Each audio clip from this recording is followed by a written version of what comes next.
Shalom, selamat pagi Bapak Ibu Saudara. Kita berjumpa lagi dalam ibadah Minggu. Hari ini dipenuhi sukacita dan kasih Yesus, kita dipertemukan walaupun berbeda tempat, berbeda ruangan. Saya di sini, Bapak Ibu Saudara yang ada di rumah, tapi saya percaya bahwa kita semua ada dalam kendali Tuhan. Oleh sebab itu berbahagialah setiap kita tetap ada di dalam Yesus. Saya rindu untuk kita semua berdoa. Mari kita berdoa. Bapa, kami mengucap syukur untuk hari yang indah yang Kau beri buat setiap kami. Kami bisa menikmati Engkau, kami bisa menikmati ibadah walaupun ibadah online. Berkati Tuhan setiap umat-umat-Mu dimanapun mereka berada. Jemaat GP Jalan Suci Sidoarjo ini Tuhan, kiranya oleh karena anugerah dan kemurahan Tuhan, kami boleh mendengarkan firman-Mu hari ini. Berkati urapi hamba-Mu, berkati setiap yang mendengar, biarlah setiap kami diberkati oleh Tuhan. Terpujilah nama-Mu. Di dalam nama Tuhan Yesus kami berdoa dan mengucap syukur. Haleluya. Amin. Puji Tuhan, hari ini kita bertemu kembali oleh karena anugerah Tuhan, walaupun situasi pandemi yang dimana kita melihat sungguh melalui pandemi kita melihat hal-hal yang membuat kita semua secara manusia kita takut, tetapi kita percaya bahwa kita ada dalam perlindungan Tuhan. Bapak Ibu Saudara, saya rindu untuk menyampaikan tentang perubahan. Bagaimana kehidupan setiap kita ini perlu yang namanya perubahan, karena Allah menyukai perubahan dalam kehidupan setiap kita. Walaupun kita tahu bahwa Alkitab mencatat bahwa Allah kita tidak pernah berubah dahulu, sekarang, sampai selama-lamanya. Bapak Ibu Saudara, kita lihat dari zaman ke zaman kita melihat ada banyak perubahan di sekeliling kita. Ada kebiasaan-kebiasaan yang baru akan ada dalam kehidupan kita. Contohnya dalam beberapa ke depan ini ada new normal yang baru dengan adanya pandemi ini. Ada salah satu tokoh dalam Alkitab yang dia mengalami perubahan dalam kehidupannya. Dia mengalami kehidupan yang benar-benar baru ketika dia bertemu dengan Yesus. Saya rindu untuk menyampaikan itu kepada Bapak Ibu Saudara. Mari saya rindu kita baca dalam Markus 10 ayat 46 sampai 52. Itu tentang Bartimius.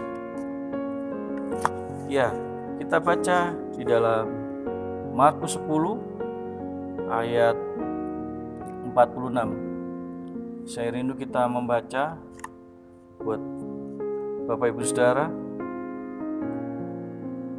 Perikopnya, Yesus menyembuhkan Bartimius. Lalu tibalah Yesus dan murid-muridnya di Yeriko, dan ketika Yesus keluar dari Yeriko bersama-sama dengan murid-muridnya dan orang banyak yang berbondong-bondong, ada seorang pengemis yang buta bernama Bartimius, anak Timeus, duduk di pinggir jalan. Ketika didengarnya bahwa itu adalah Yesus orang Nazaret, mulailah ia berseru, "Yesus anak Daud, kasihanilah aku." Banyak orang menegurnya sehingga ia diam. Namun semakin keras ia berseru, "Anak Daud, kasihanilah aku." Lalu Yesus berhenti dan berkata, "Panggillah dia." Mereka memanggil orang buta itu dan berkata kepadanya, "Kuatkan hatimu, berdirilah, ia memanggil engkau." Lalu ia menanggalkan jubahnya, ia segera berdiri dan pergi mendapatkan Yesus. Tanya Yesus kepadanya, "Apa yang kau kehendaki supaya aku perbuat bagimu?" Jawab orang buta itu, "Rabuni, supaya aku dapat melihat." Lalu kata Yesus kepadanya, "Pergilah, imanmu telah menyelamatkan engkau." Pada saat itu juga melihatlah ia, lalu ia mengikut Yesus dalam perjalanannya. Puji Tuhan, katakan amin. Ya, Bapak Ibu Saudara, kalau kita melihat ada beberapa banyak kota yang mengalami mujizat. Salah satunya adalah Yeriko. Kenapa saya bilang Yeriko? Ada banyak perkara-perkara yang luar biasa yang Yesus kerjakan, bahkan Tuhan kerjakan di kota Yeriko. Yaitu yang pertama adalah bicara Sakeus. Kalau kita lihat Sakeus seorang pemungut cukai dan Yesus menobatkan dia. Kemudian ada yang namanya air yang disehatkan oleh Elisa. Dan yang ketiga adalah salah satu tokoh yang sebentar kita akan bicarakan, yaitu tentang Bartimeus. Kenapa saya bilang Bartimeus? Ada banyak hal yang membuat dia mengalami perubahan dalam kehidupannya. Ada banyak perkara-perkara yang membuat dia berubah. Seringkali kita melihat orang berubah, tapi berubah itu dari sisi luarnya saja, sisi penampilan luar. Tetapi dari dalam banyak orang mencibir, masih melihat kenapa orang Kristen kok seperti itu. Katanya pergi ke gereja, tapi kelakuannya seperti itu. Kehidupannya kok seperti itu. Orang akhirnya banyak melihat perkara-perkara perubahan. Mungkin melihat kita dari sisi kita, orangnya, kehidupan kita diubahkan secara tampilan luar. Mungkin rumah kita diberkati, rumah bagus, keluarga yang bagus. Tetapi ada hal yang di dalam yang tidak mengalami perubahan dalam kehidupan kita. Lah, salah satu hal yang membuat kenapa Bartimeus adalah salah satu tokoh yang mengalami perubahan. Hal yang pertama dikatakan di dalam ayat yang kenapa Bartimeus mengalami perubahan dalam kehidupannya. Hal yang pertama dikatakan kalau kita melihat bahwa Bartimeus itu sebenarnya adalah orang yang menurut hitungannya tidak akan mengalami lawatan Tuhan. Tapi itulah namanya waktu Tuhan. Dan Bartimeus menangkap waktunya Tuhan. Sampai akhirnya dia mengalami perubahan. Yang menjadi pertanyaan yang pertama adalah kenapa Bartimeus mengalami perubahan dalam kehidupannya. Hal yang pertama adalah dikatakan di dalam ayat yang ke-51. Dikatakan di sini bahwa tanya Yesus kepadanya, "Apa yang kau kehendaki supaya aku perbuat bagimu?" Jawab orang itu, "Rabuni, supaya aku dapat melihat." Kenapa Bartimeus mengalami perubahan? Hal yang pertama, Bartimeus tahu apa yang menjadi kebutuhannya. Saya ulangi lagi, hal yang pertama adalah Bartimeus tahu apa yang menjadi kebutuhannya. Pertanyaannya sekarang, apakah Tuhan gak tahu kebutuhannya Bartimeus? Tuhan ingin mengajari bahwa Bartimeus itu harus tahu apa yang menjadi kebutuhannya. Orang yang tahu kebutuhannya itu menandakan adalah orang yang dewasa di dalam Tuhan. Banyak orang gak tahu akan kebutuhannya. Salah satu contoh, satu ketika saya ditelepon oleh salah satu teman, yang dimana teman ini bercerita tentang kondisi omnya yang mengalami sakit-sakitan dengan kerinduan karena omnya itu adalah orang yang belum percaya di dalam Yesus. Saya ditelepon dan kemudian saya banyak diceritakan, di-sharekan tentang kondisinya omnya, intinya dibawa dalam pertobatan. Dan satu ketika kemudian saya datang ke sana, saya bertemu, saya melihat memang waktu itu saya kunjungan pergi ke rumah sakit. Saya melihat kondisinya, nafasnya dengan usia yang sudah tua, sekitar 70 tahun, mungkin sudah hampir 80 tahun, dengan nafas yang satu-satu. Saya melihat satu kondisi yang dimana sangat kasihan waktu itu, karena dia ngomong sambil agak bercerita itu sambil nafasnya satu dua, walaupun dia tetap semangat. Saya banyak bercerita tentang Yesus, saya banyak bercerita tentang kesaksian sendiri. Tetapi saya melihat ketika saya mulai ngomong mau percaya Yesus, dia ngomong sambil berpikir mau percaya Yesus. Tapi saya mau percaya Yesus, tapi saya ada syarat. Saya akan bicara dulu dengan keponakannya. Tahu enggak Bapak Ibu Saudara, apa yang menjadi kebutuhannya? Dia mau percaya kepada Yesus, tetapi ada syaratnya. Waktu itu disampaikan kepada keponakannya, ada salah satu keponakannya yang kebetulan adalah keponakannya yang sangat mengasihi omnya ini. Oleh karena karena waktu kecil, waktu masih remaja dulu, omnya ini yang mengasuh. Dan singkat cerita, dia bercerita ke omnya, ada satu syarat, penuhi semua kebutuhan saya. Saya melihat tentang kondisi seperti ini bahwa ada banyak orang kepingin minta hak kepada Yesus, tapi lupakan kewajibannya. Bartimius ini tahu akan kebutuhannya, bahwa dia seorang pengemis secara manusia. Dia butuh akan uang, tapi bukan uang yang dia butuhkan, tapi adalah bagaimana dia bisa melihat. Karena orang yang dewasa itu dia bisa melihat apa yang menjadi kebutuhannya. Kalau kita melihat situasi yang sedang terjadi di sekeliling ini sekarang ini, berbicara tentang corona, wabah ini, kalau kita tahu secara di dalam Tuhan, kita melihat bahwa ini semua akan berlalu, ini semua pasti akan selesai, dan perekonomian akan kembali pulih. Yang pertanyaannya, yang menjadi pertanyaan buat setiap kita, apakah ketika kita pulih semua corona ini, perekonomian kita mengalami pemulihan, yang menjadi pertanyaannya adalah apakah kita menangkap maksud Tuhan dalam kehidupan setiap kita? Seringkali corona selesai, semua kejadian ini selesai, berlalu begitu saja, tapi kita masih iri hati, kita masih dengki, kita suka mengkata-katain, suka berbicara tentang kejelekan orang lain.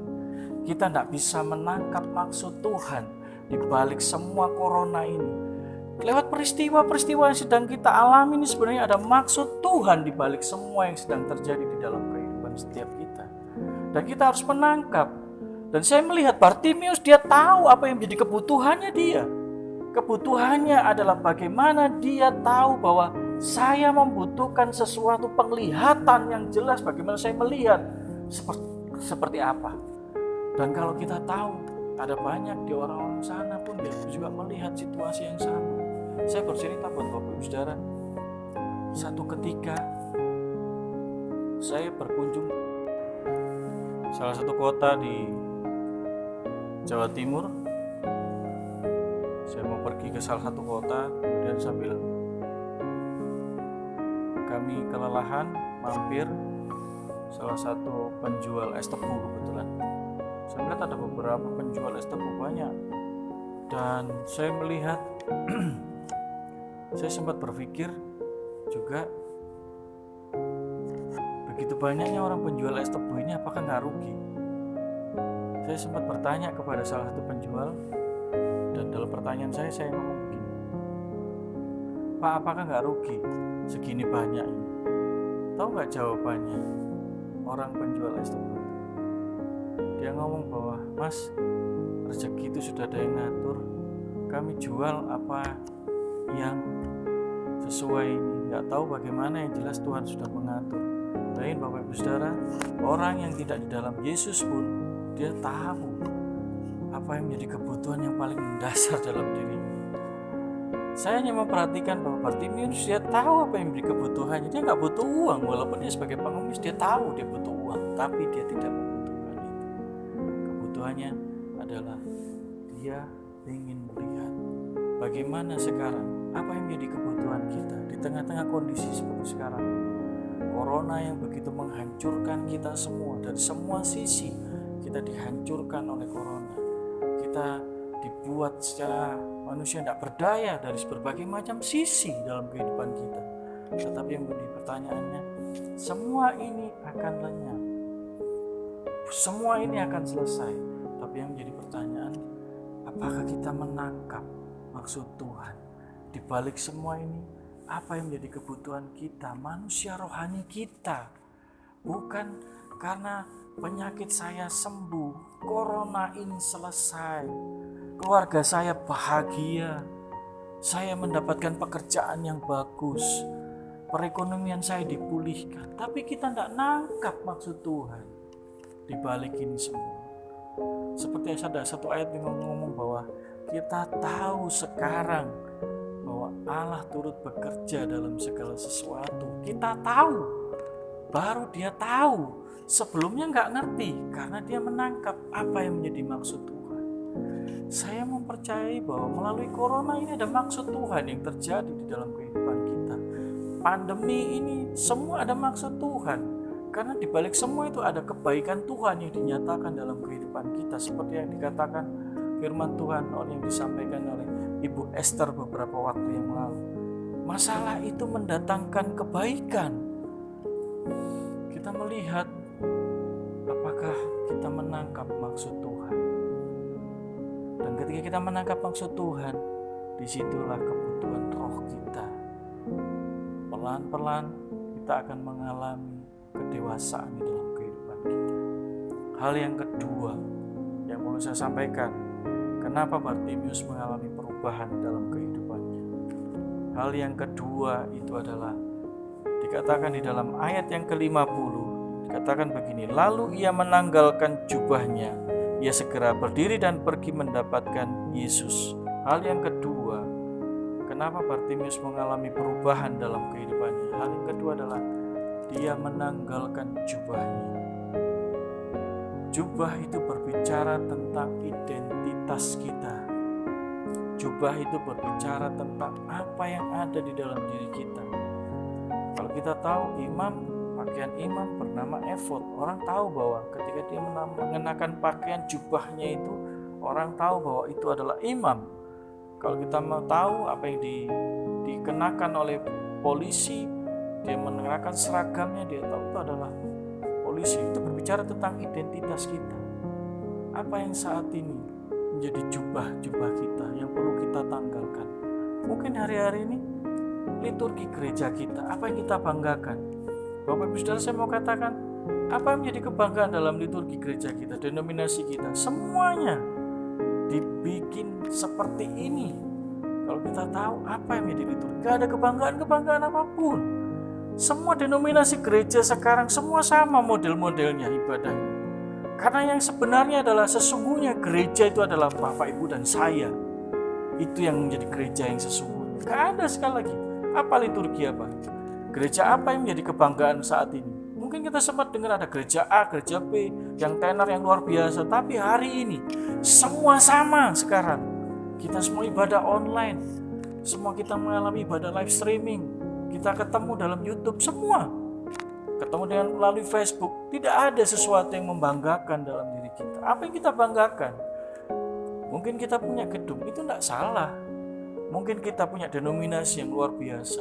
Tetapi sekali lagi, Tuhan menghancurkan melalui corona ini bahwa yang sesungguhnya itu adalah gereja, yang sesungguhnya itu adalah Bapak, Ibu, dan saya. Apa yang kita banggakan? Identitas apa lagi yang kita punya? Perusahaan. Banyak perusahaan sekarang gulung tikar. Orang ngomong perusahaan A, B, C yang besar-besar itu sekarang semua hancur semua. Ada yang di PHK, tutup pabriknya, tutup ini semua. Apa yang kita banggakan? Apalagi sekarang jabatan kita. Apa? Tidak ada yang kita banggakan. Semua kebanggaan keluarga, apalagi. Sekali lagi, segala sesuatu yang saat ini menjadi kebanggaan kita, mungkin pengalaman kita, hari-hari ini semua diratakan. Kita perlu menanggalkan jubah-jubah yang membuat kita bangga, itu semua ditanggalkan semua. Bartimius menanggalkan itu semua, karena saya suka ayat ini, menanggalkan semua. Sampai akhirnya dia mengalami perubahan dalam kehidupannya. Bartimius mengalami perubahan hidup oleh karena dia menanggalkan jubah-jubah yang dia kenakan. Bagaimana dengan kita hari-hari? Apakah kita benar-benar mengalami dan sudah menanggalkan jubah kita? Karena kita percaya bahwa ketika kita menanggalkan jubah kita, yang lama sudah berlalu, sesungguhnya yang baru itu datang dalam kehidupan setiap kita. Puji Tuhan.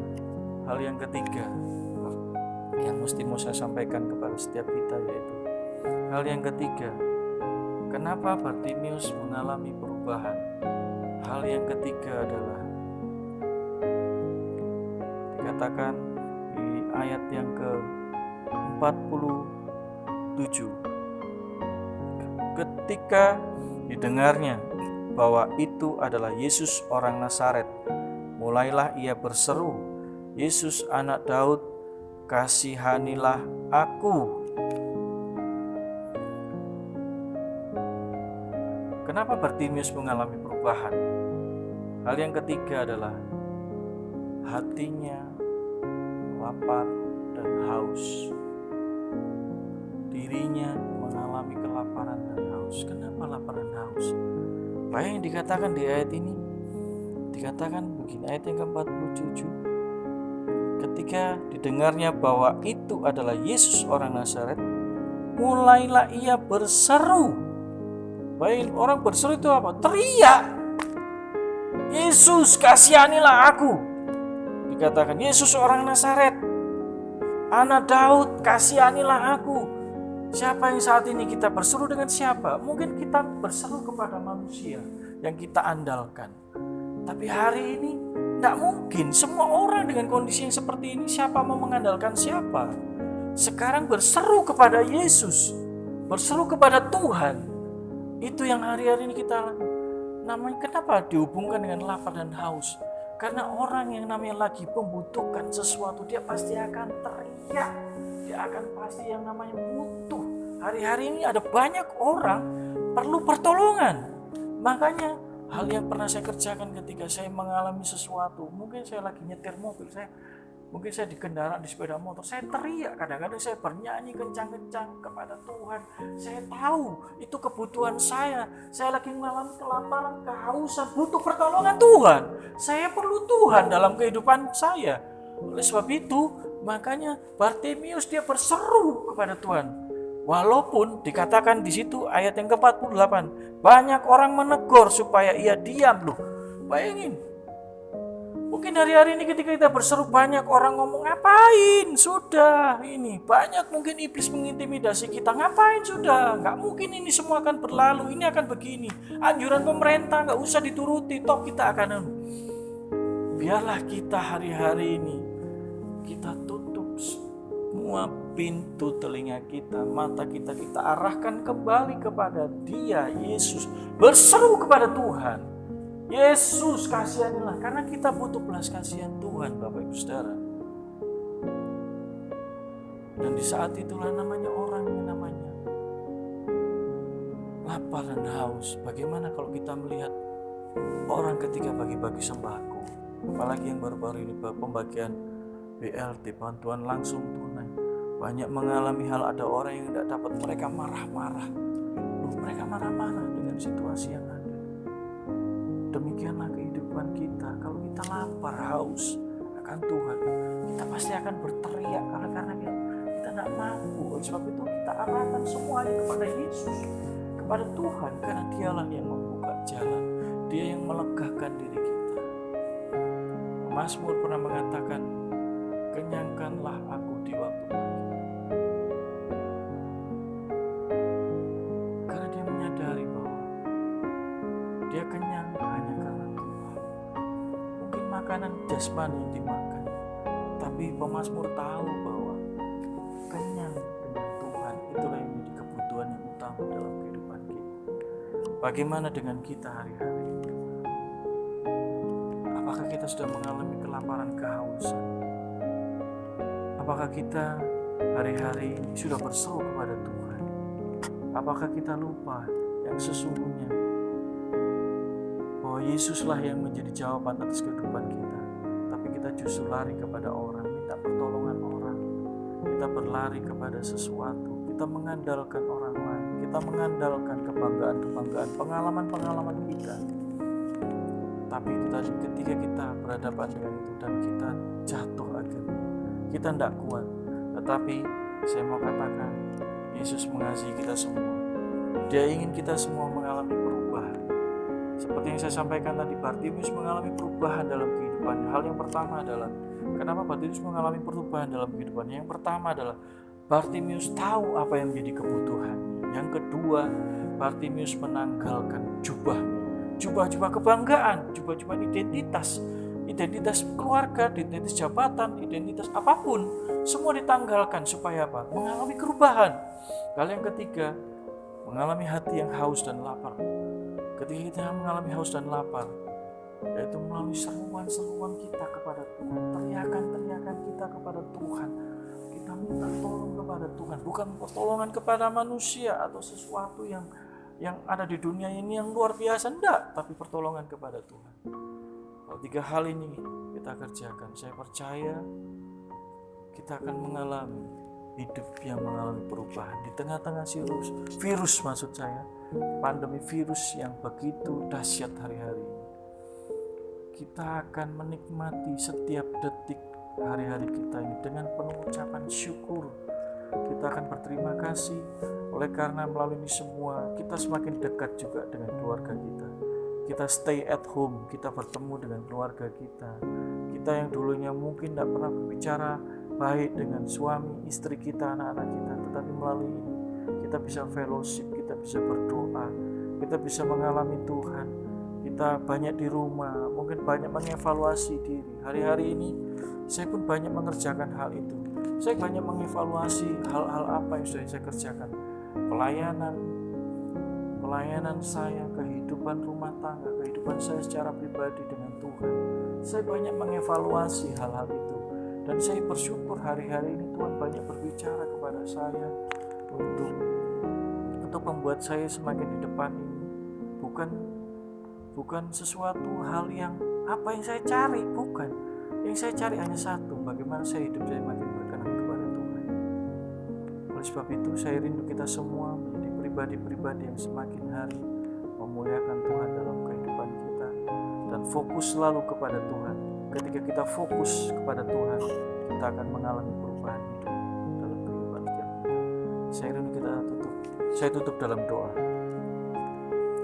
Bapa, kami bersyukur buat firman yang Kau sudah bentangkan kepada setiap kami saat pagi hari ini.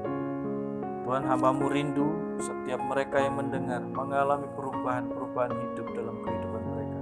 Satu persatu, keluarga demi keluarga, suami, istri, anak-anak mereka, pekerjaan mereka, melalui situasi pandemik COVID-19 ini Tuhan, benar-benar mereka bukan hanya Corona ini akan berlalu, pandemi ini akan berlalu begitu saja, tapi biarkan setiap umat-umat-Mu peka dan menangkap setiap maksud dari ini semua Tuhan. Oleh sebab itu, berkati, urapi, dan mampukan mereka untuk menjalani setiap menit, setiap detik, setiap jam, setiap hari dalam kehidupan mereka untuk selalu melihat Tuhan. Berikan kemampuan, berikan berkat-Mu buat mereka semua. Damai sejahtera melingkupi setiap umat-umat-Mu yang ada. Sehingga Tuhan, kami mempercayai Tuhan, ketika mereka ada di dalam Engkau, mereka akan terus memuliakan Engkau Tuhan. Berkati setiap umat-umat-Mu saat pagi hari ini di mana mereka ada, kiranya damai sejahtera turun atas mereka. Terpujilah nama-Mu Tuhan, di dalam nama Tuhan Yesus kami sudah berdoa dan mengucap syukur. Haleluya. Amin. Tuhan Yesus memberkati kita semua. Haleluya.